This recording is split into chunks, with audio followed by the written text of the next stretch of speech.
Hello, everybody, and welcome to practice number 9 Q&A session for Circuit Lab for Science Olympiad. Looks like we've got a few viewers already on. Are there any questions from last week?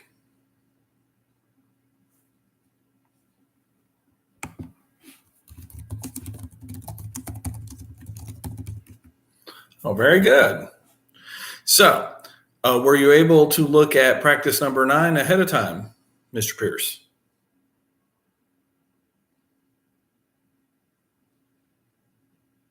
Oh, good. Any questions from practice number 9?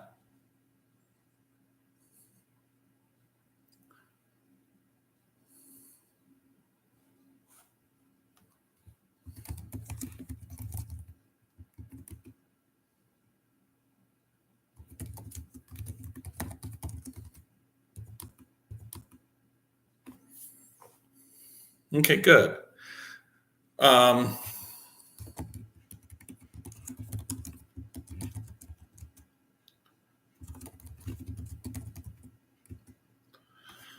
Were you able to do a sample test? And this goes out to everyone.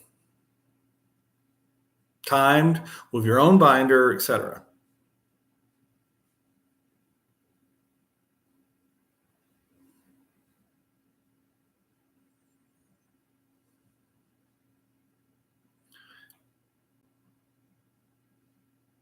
Okay, very good. How did you do?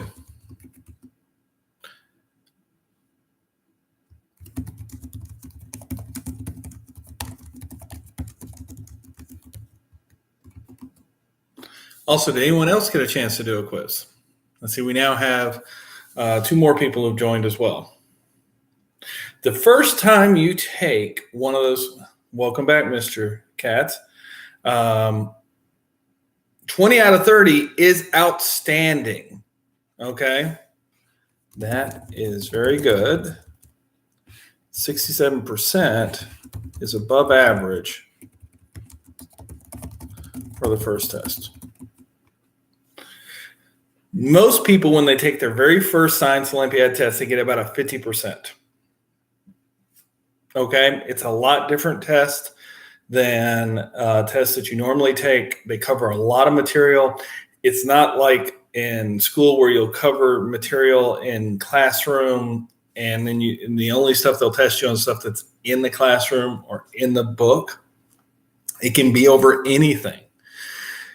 And that's what makes Science Olympiad so much harder than real school, okay? So my recommendation is 67% is an outstanding first test, okay? Now, what I always like to do is after you've done the test, you go back and you look at the areas where you miss. And, those are the areas you either need to beef up your binder, okay? Or those are the areas that you need to learn how to do those problems and put them in there.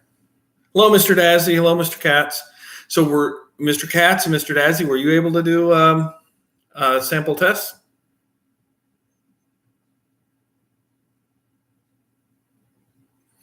Okay. And how did you do?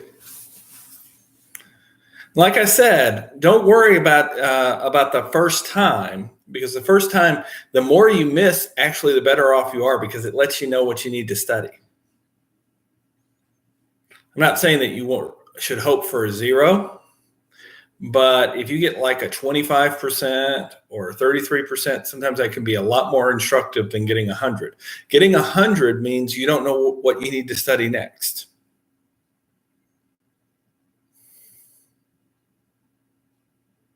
Very difficult, long test, 99 out of 242, outstanding. Okay. 99 out of 242. 99 meant that you got 99 questions right. 242 is a very long test. Okay, normally speaking, I like to have twice as many questions as I have teams competing.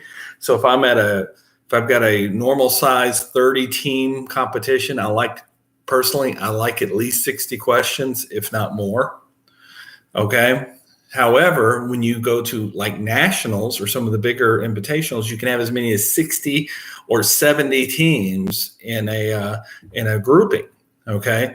In which case then you need to have like 140 or 120 different types of questions for tiebreakers and such. So the great news is, Mr. Katz, is that you can take that score and you know what to put in your binder. Okay. Okay. So don't get caught up on the 99. The 99 that you got right, great. Focus on the 143 you got wrong, because that'll tell you what you need to put in your binder, what you need to study how to do. So out of the ones that you missed, and this goes to everybody, ask me some questions.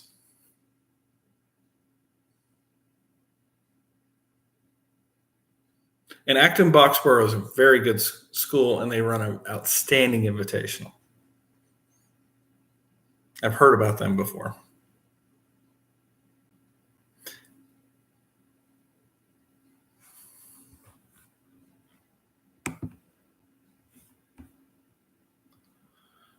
Symmetry of resistor networks. Okay. All right. So when they're talking about, can you be a little bit more, what are you looking, what is the exact question about the symmetry of resistor networks?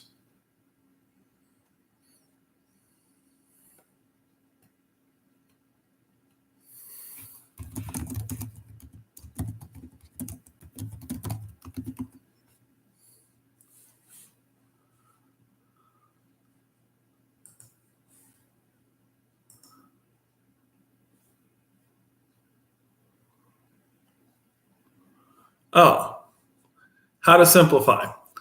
If you remember, in one of our previous classes, I went over my personal way to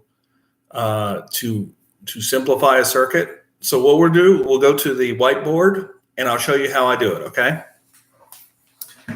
And by the way, a very common thing to do is to give you a resistor network of all the same valued resistors, okay?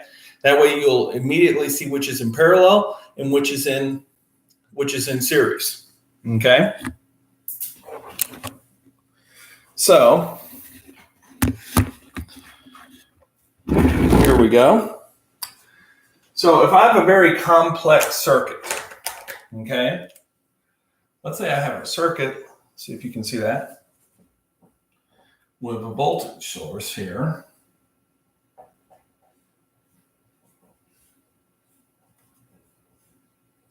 Okay.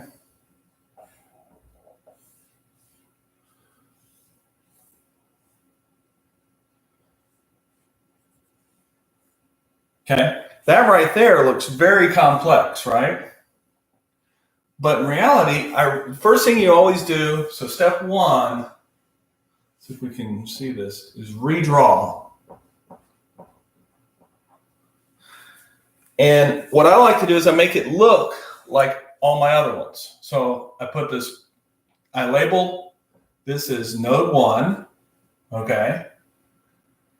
Make that node 2. Make this node 3. Make this one node 4. So there's actually only 4 nodes in this problem, okay? And so now I put a plus and a minus, and out of here is going to be node 1. Okay?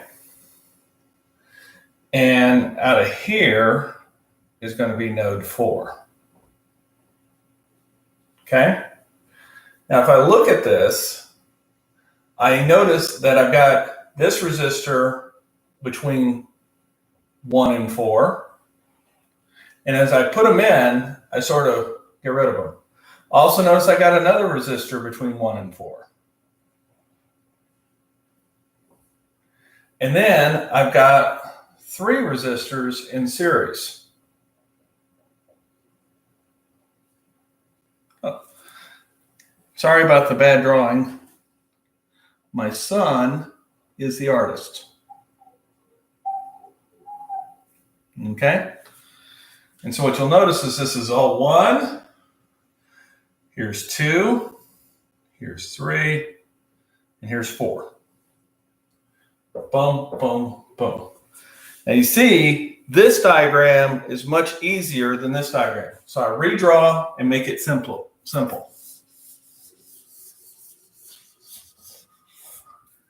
Now, I look at things that are easy to add. Now, you said they're all 1 ohm resistors.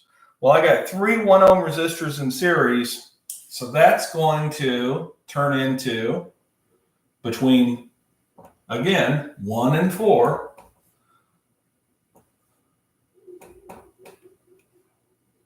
Okay. This one over here is going to turn into 3R. Because I know that 3 in there. And that's R. And that's R. See? That was real easy to add those. So I like to add series ones first, or I try to look for things that are easy. So this is completely equivalent, and I keep going down that path. Okay? So I look for simple adds, simple combos. Okay? Now, you remember we said that if R was in parallel with another R, if they're the same value,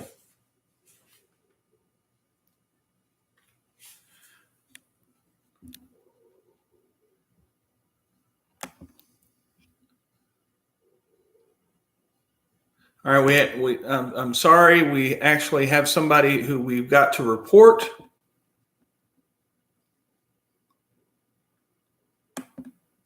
Okay. Okay. So R and R are now in parallel, so that turns into R over 2. There were 3 of them, and now and 3R. Well, now I can do that simply, and that's 3R times R over 2 times 3R plus R over 2. And so that's like 3R squared over 2 divided by, and if I make that 6R over 2, then that's 7R over 2. The over 2's cancel. This R cancels with that, and it becomes the 3/7 R. Okay? Notice I did that with only that calculation. So the key thing is to make sure that you try to simplify it. And I know they drew it like a 3-dimensional cube, but it's still just 2 dimensions. Okay? They will try to draw it in such a way that it'll be confusing. Okay? Now, remember, try to get them where they're like the same. In other words, like if you've got a whole bunch of 1.5 kilo ohm resistors, they're usually a lot easier to do. And if you notice something is twice as much or a third as much or whatever, sometimes, like you saw here, it can make the math a little bit easier. Okay? The other thing I would say, okay, is if you go to the homework generator under level 10 resistors, so let's go to the homework generator. And we go to level 10 resistors.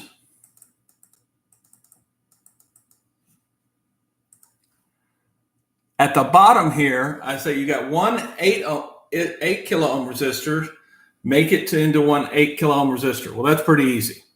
But if you have 5 kilo ohm resistors, turn it into 1 kilo ohm resistors. Well, if I put those 5 in parallel, that'll make 1 kilo ohm. And this is so that you can practice seeing those patterns. Then it says if you have 2 kilo ohm resistor, make a 4 kilo ohm. Well, I just put those in series, okay? Now it gets now it gets a little bit more complex. If you have 7 8 kilo ohm resistors, configure them so they make 5.6 kilo ohms. Okay. Well, I know that if they're 8 kilo ohms and I need to get to 5.6, I cannot put this in series. So what I'm going to have to do is probably break this down and put this 2 sets of parallel resistors. Okay. So in this particular case, if I take 4 resistors in parallel of this, that's 2 kilo ohms, and 3 resistors in parallel, that's 7 divided by 3. Let's see what 7 divided by 3 is.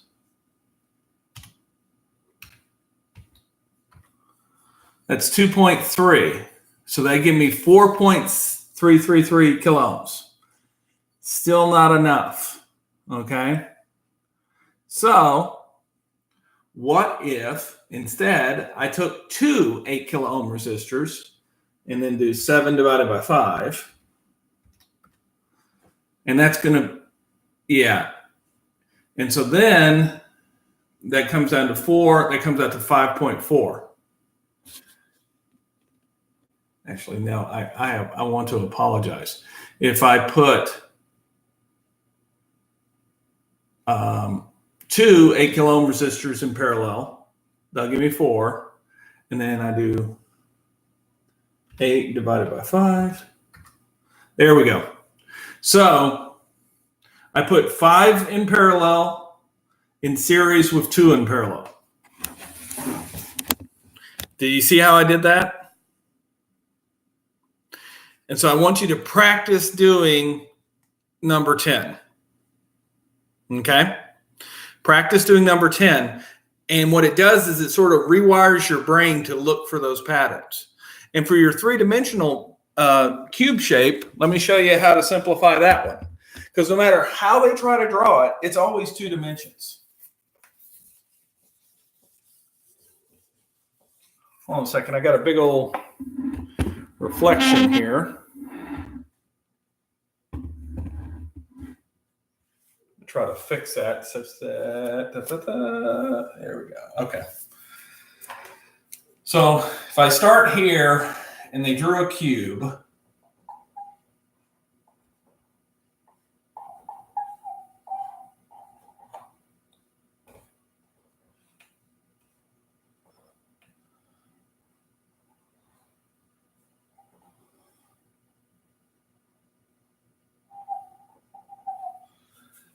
is this sort of like what they drew?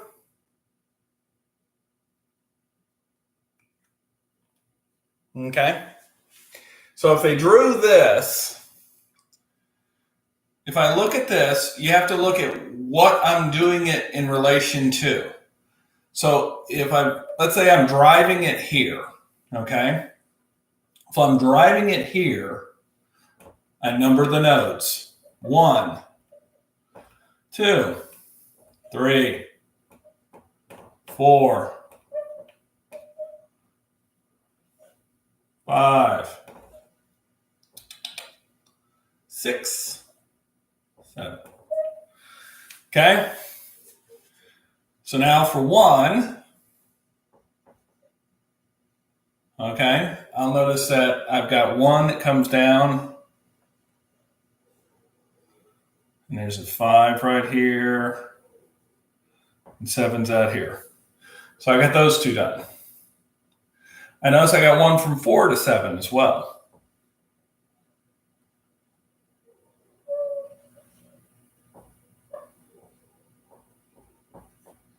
Okay. But I'll notice that 4 also has 1 to 3 to 6 to 7. Okay.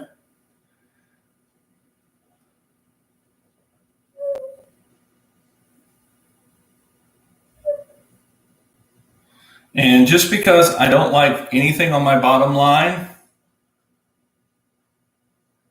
I put both of those there. So that becomes 3. That becomes 6. And this is still 7 down here. Okay. So I got those 2. And I got those 3. And now I just got to get 1 over here to 3.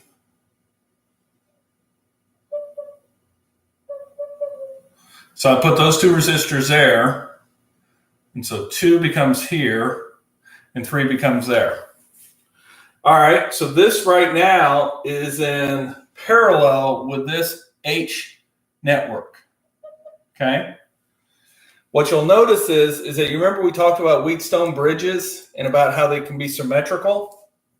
What that tells me is that since this is a very symmetrical network, okay, the voltage is going to be evenly split here from 1 to 7.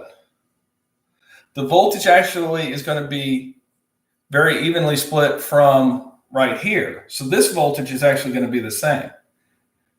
But the voltage over here is also exactly the same. So this thing's in balance. So the voltage at 4 is equal to the voltage at 3. So if they ask me what the current is here, the current here is 0. I'm positive of it. Because everything's in balance. It's basically a multiple voltage divider problem. Did that help with that problem? I really would need to see the whole drawing. I was just giving an example if I did that. Guys, I tell you, you never know how they're going to draw it. It's really up to the event supervisor.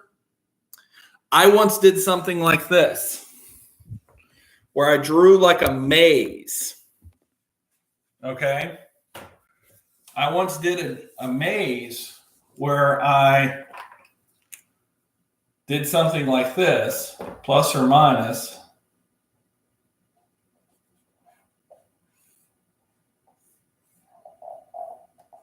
And tried to make it look like everything was in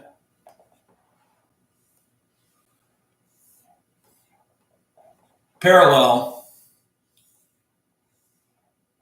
Okay. And then this thing here jumped over it, all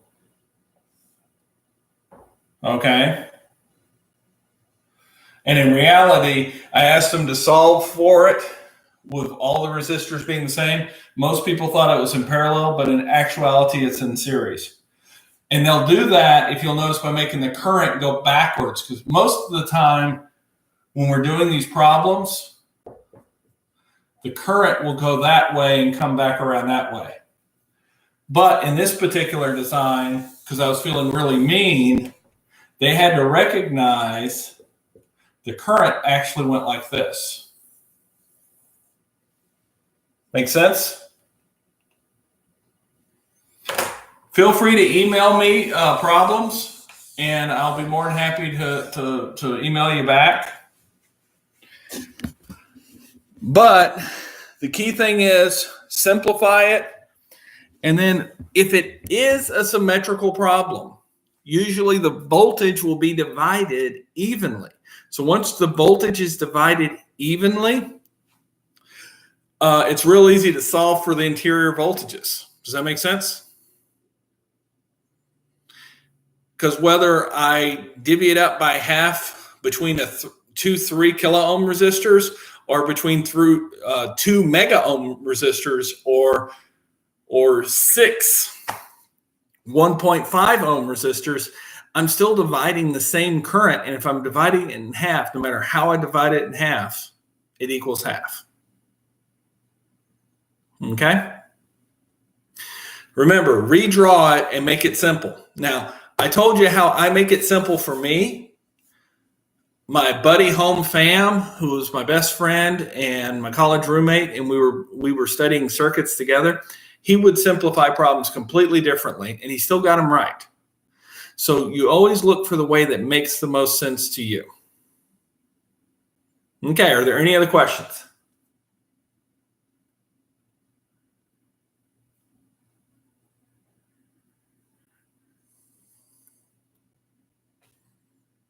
Okay, so with that, we'll go back to practice number 9. Okay, which was multiple sources, special notation, and resistor marking.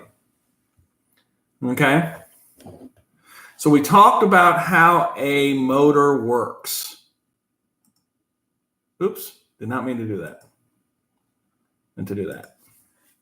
So we talked about how a motor works and how the commutator with the connections to the bushings flips the current back and forth. We talked about the different parts of the motor. Make sure you have multiple versions of this in your binder because you don't know if they're going to give you that picture or like 1,000 other pictures. But remember, they'll probably get it from images.google. And this is a good showing of how a commutator changes the direction of the current as it spins around, but you'll notice there's no current when it's going through that small gap.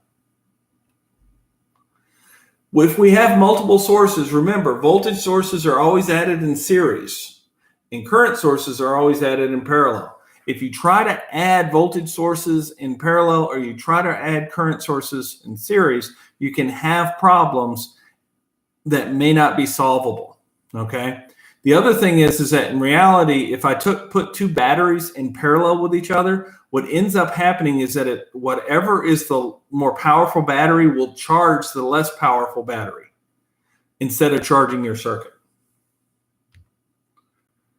Keep in mind, there's a whole bunch of circuit symbols, okay? Sometimes they'll just put a picture of the device, okay? You should have 3 or 4 pages of nothing but all these different ways and different names of things. Whether it's a rheostat, a potentiometer, I'm here to tell you, I've had people who try to tell me that a rheostat and a potentiometer are the same, and I've had folks who tried to argue that they were different. But in reality, they're just variable resistors. I've also seen it where they just take a variable resistor, they put a resistor, and they put a line through it like here. And this is not uncommon to just use boxes. And sometimes you write in there, okay? You can see a single cell and a battery, or sometimes they'll replace that instead. They'll say it's a voltage source. Now for resistor marking, it's really important that if you ever do resistor marking, make sure you tell people if you are colorblind or cannot see the markings. But usually there's 4 markings on a resistor. The first band and the second band give you the numerical value of that resistor. Okay, like in this case, red is 2 and violet is 7, so this is 27. The next one is the order of magnitude one, the multiplier, and it's 10 to whatever power that is. And in this case, it's green, which is 5. So that's 27 times 10 to the 5. Okay. Now, 27 times 10 to the 5 is equal to 2.7 times 10 to the 6. So that means 2.7 mega ohms. Okay. And that's how I calculated that.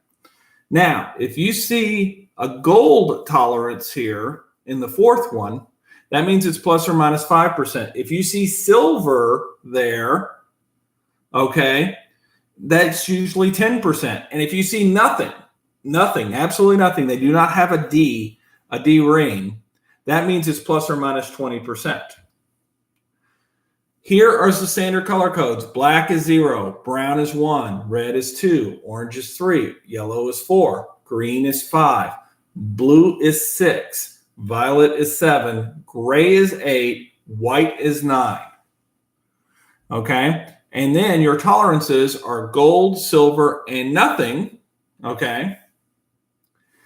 And what you'll also notice is that, generally speaking, they can also use the mnemonic, big boys race our young girls, but violet generally wins. Okay? Generally speaking, have multiple versions of this color coding chart, but make sure you can see the difference. There are a lot of people who are red or who are green, blue colorblind, and a lot of folks who are, and there are some folks, I think it's red, orange colorblind. If you can't tell the color, ask them what the color is.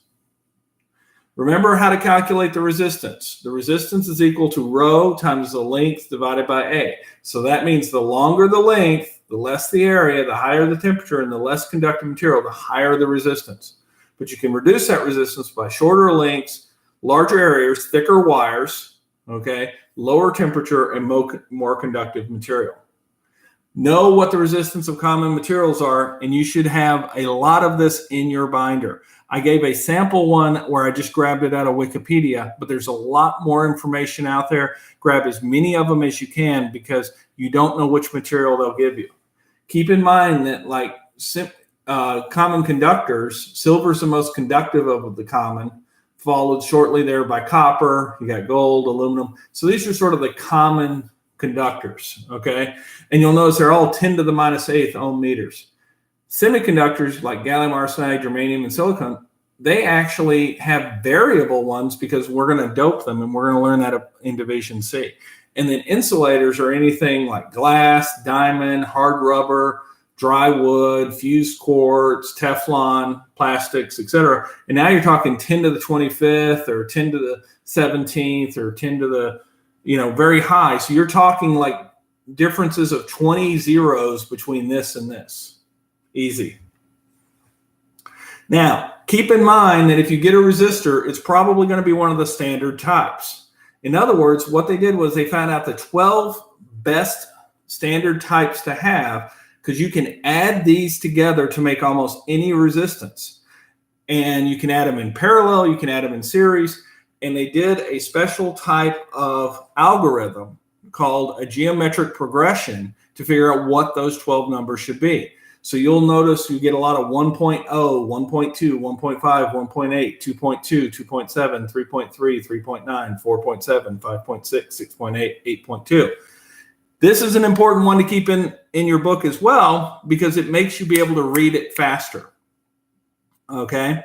And you'll notice a couple things. If two of them are the same, in this case, if these two are the same, I know it's either 22 or 33. So here's what a 100 kilo ohm resistor looks. So it is brown, which is 1, black, which is 0, and yellow, which is fourth. So that's 10 times 10 to the fourth, which ends up being 1 times 10 to the fifth, which is 100 kilo ohms. Here's a great link here to go look at resistor marking. So let's look at these different resistors. Some of these, the only thing that changes, like in this particular case, the only thing that changes is the fourth band goes from silver to gold here. Okay.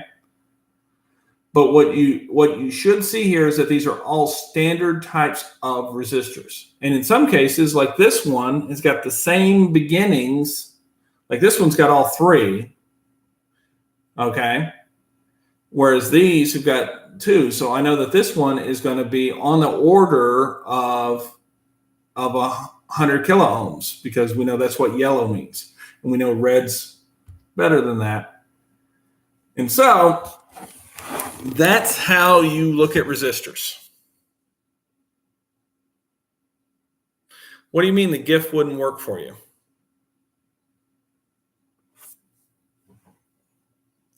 I'm enjoying my Coke Zero. Mr. Dazzy, what does it mean?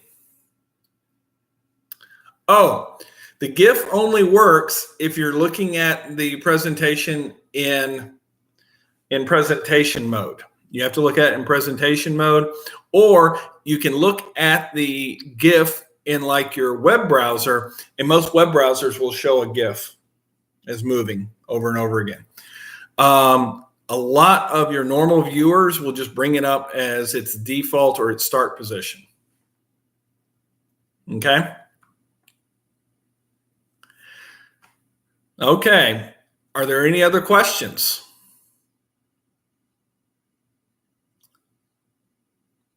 If there are no other questions, it's time for binder check. Okay. Everybody get your binders ready.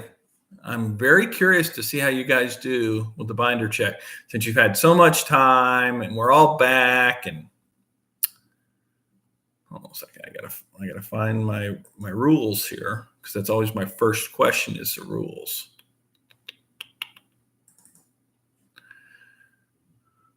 Probably shouldn't tell you that that's always where I start, but you guys have probably figured that out now. Okay, you're in a test, okay? You're in a Division B test, and I asked for the RC time constant. Is that legal?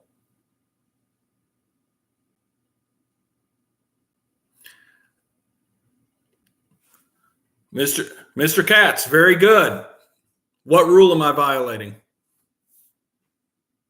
Mr. Dazzy, great. Tell me, let's see who can tell me what rule you're violating.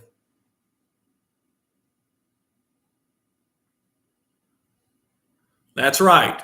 But I'd rather you say 3C.8, okay?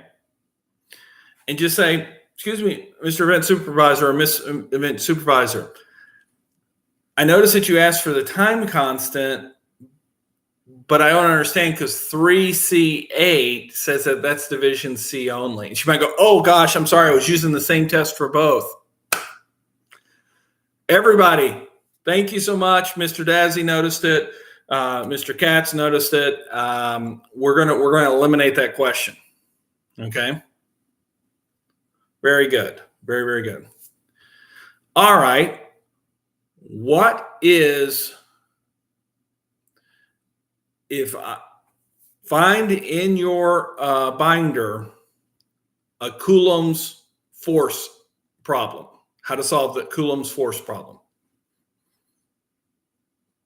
And tell me, if I start out and I have a particular force between two charges and I double the distance between those charges, what happens to those charges? Okay, Mr. Katz, what happens if I double the distance between two charges?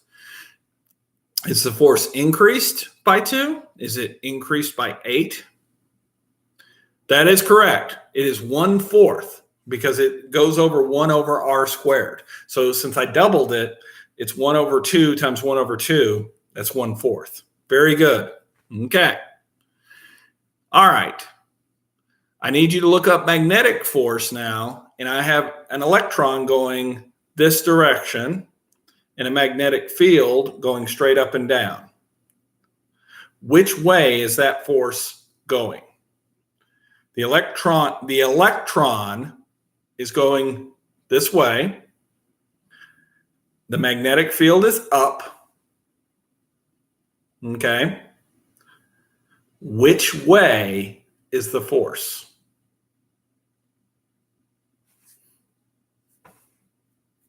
So the electron's going this way, and I put a magnetic field that way. What does it do?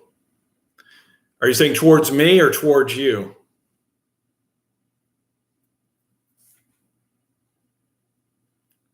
One of those is right.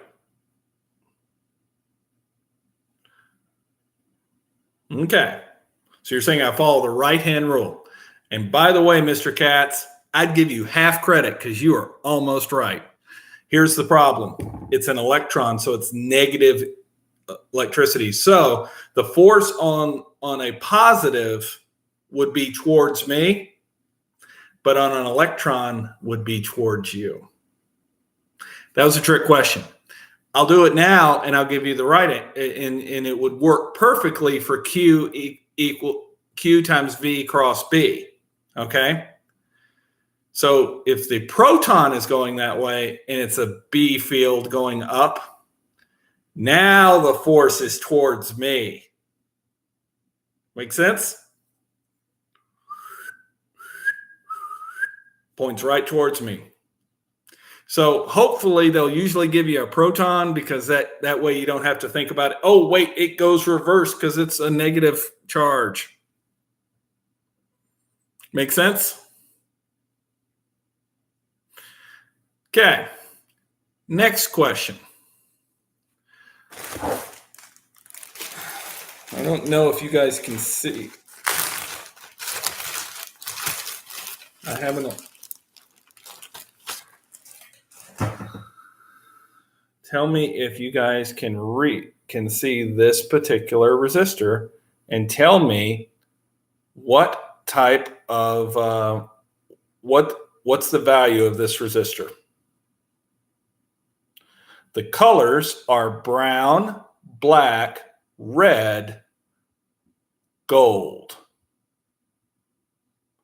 What's the value of this resistor? It is brown, black, red, gold. Mr. Katz, it is not 10% tolerance. The fourth band is gold, which is how much, guys? Someone else correct him. What's the tolerance?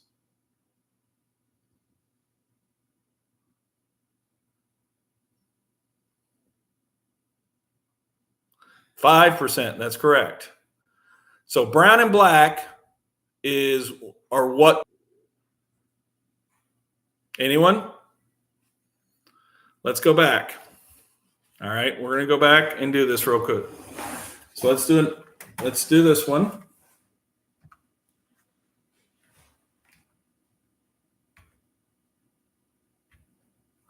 Okay. Brown and black are 10. Okay. And if I go back over here to the handy dandy sheet, brown and black are 10 and red is 2. So that's 10 times 100. And 10 times 10 to the 2 is 10 to the 3, which means it is 1,000 ohms or a kilo ohm. So this is a kilo ohm resistor, okay? And it is 5% tolerant, okay? So definitely for today, make sure everybody does resistor markings. I can guarantee that those will be on your test, okay? They're one of the number one hands-on of things because you can buy a pack of these for $1, okay? So they're real cheap and real easy for the event supervisor to use. And they'll usually put those in there, and their first question will be, what's the resistance? Then their next question will be, what's the tolerance? So they just got 2 questions on their hands-on experience. And then they'll usually put it in some sort of circuit, and then you have to draw the circuit. You'll have to analyze the circuit, figure out what the equivalent resistance is, measure the voltages at different spots or something like that. Those are the types of questions that I would give. Okay, so I would give you the breadboard with all those resistors put in, and you have to notice what's in series, what's in parallel. And again, regardless of how I've wired it up on the breadboard, you redraw it and make it simple. Because once you redraw it and make it simple, it's a lot easier problem for you to solve. Okay? Okay. Binder check. I have a material that I want to make a wire out of. Okay, this wire needs to go like a mile. Okay, let's just make it easier. The wire needs to go 5 kilometers. Okay, given that I don't have a lot of money, but I want to have the least heat loss, I want to have the lowest resistance, what type of wire should I use? What material wire?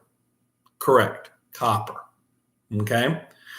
If I double the area of the copper, what happens to the resistance? If I double the area of the copper, what happens to the resistance?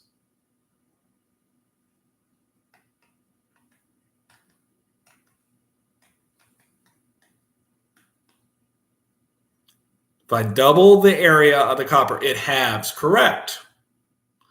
Now, what if I replace the copper with aluminum? What does that do to the resistance? Everything's the same, but now I'm going to change out. I'm going to use aluminum wire instead because aluminum's cheaper.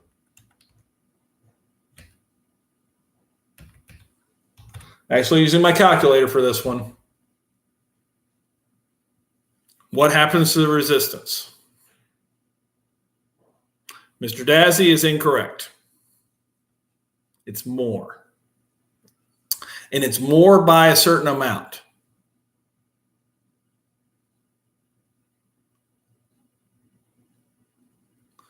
That's actually very close. That's actually very close, Mr. Katz. Okay. So let's go back and let's look at the resistance of common materials. Okay. Here we go. And so what you'll notice here is that the resistance of silver is 1.59 times 10 to the minus 8. The conductance of copper is almost that at 1.68 times 10 to the minus 8. Okay.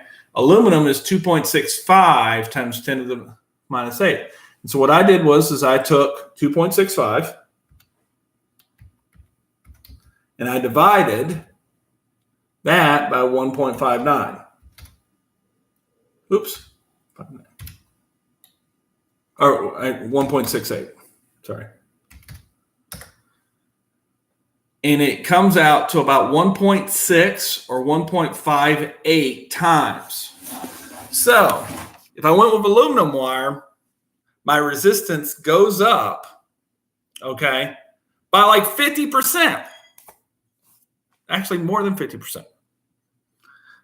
And that is why they don't use aluminum wiring inside houses. They use it for very short distances, but anytime you get any type of length of distance, they will use aluminum wire sometimes in concert with copper just because it's so much cheaper. And Mr. Katz, you got your stuff from a different source, but let's see what happens if I do 2.7 divided by 1.7. It comes out to 1.59. So I came out with 1.57. You came out with 1.59. Most of the time, they're going to call that the same. Remember, if you ask them whether or not you want them to, they want you to leave it in a fractional or in a ratio form, or if they just want a number. Okay. Okay, so that was my questions for today. The next one is the big one.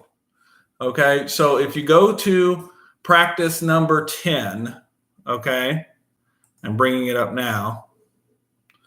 Practice number 10 contains Kirchhoff's voltage and current laws, Wheatstone Bridges, Thevenin's theorem, and Norton's theorem. Okay. So Thevenin and Norton circuits are a Division C topic, but I will tell you, if you know how to use them, they will help you with a lot of Division B problems. Also, Kirchhoff's voltage laws and Kirchhoff's current laws, okay, are usually more Division C, but I have seen them asked in other ways. It's basically that you get used to analyzing a circuit using loops when you're looking at voltages and looking at nodes when looking at currents, okay? Wheatstone bridges are sort of that symmetrical problem we were talking about, that if you divide up the voltage the same, in other words, the ratios are the same, they'll divide up the voltages the same. It is not all Division C. There's a lot of Division B. I did not like the way we broke up Division B and C because, honestly, these are topics that you really need to understand as well. If you look at practice number 11 and practice number 12, okay, if I look at practice number 11, we're going to be talking dependent sources. We're going to be talking superposition. We're going to be talking about troubleshooting. That's important for B and C. And then if you look at 12, I'm looking for 12 and I can't find it right now. But if you look at 12, it's also, we're going to talk about general use lights and things like that. And so I would say 12 is also useful for Division B. 13, 14, and 15 are completely Division C. Okay? But we're getting close to where we're going to start invitationals here soon. So if you can get ahead, get ahead. All right. Are there any other questions before we call it a day?